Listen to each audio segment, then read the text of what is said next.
হাতের কাছে যদি এই একটি উপকরণ থাকে তাহলে আপনিও বানিয়ে ফেলেন খুব সুন্দর এবং মজাদার একটি পাউরুটি। হ্যালো এভরিওয়ান, আসসালামু আলাইকুম, ওয়েলকাম টু মাই পেজ। আশা করি সবাই ভালো আছেন।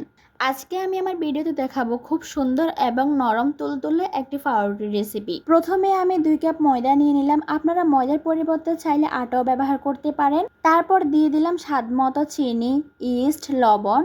ইস্টটা ব্যবহার করবেন আপনারা ময়দার পরিমাণ অনুযায়ী, যতটুকু ময়দা ব্যবহার করবেন সেই অনুযায়ী আপনারা ইস্টটা ব্যবহার করবেন। আমি 2 কাপ ময়দার জন্য ইস্ট ব্যবহার করেছি 1 চা চামচের অর্ধেকটা ইস্ট।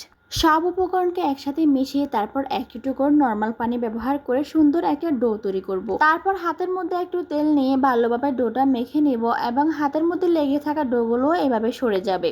এরপর 2 ঘন্টার জন্য রেস্টে রেখে দেবেন। 2 ঘন্টা পর দেখেন আমার ডোটা কত সুন্দর ফুলে গেছে এবং কি সুন্দর সফট হয়েছে।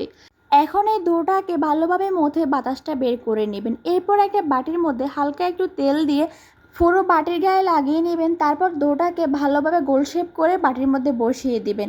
এইখানে আমরা পাউরুটির মধ্যে সুন্দর একটা কালার নিয়ে আসার জন্য ব্যবহার করব ডিমের কুসুম, গুঁড়া দুধ আর সামান্য কিছু পরিমাণ চিনি। সবগুলোকে ভালোভাবে মিশিয়ে পাউরুটির ডোয়ের গায়ে ভালোভাবে মেখে নেব। আমি কিভাবে মেখে নিচ্ছি আপনারা দেখতেছেন ভিডিওর মধ্যে। এরপর আমি পুরাতন একটা পাতিলের মধ্যে বসিয়ে দিলাম একটা স্ট্যান্ডের উপরে বাটিটা।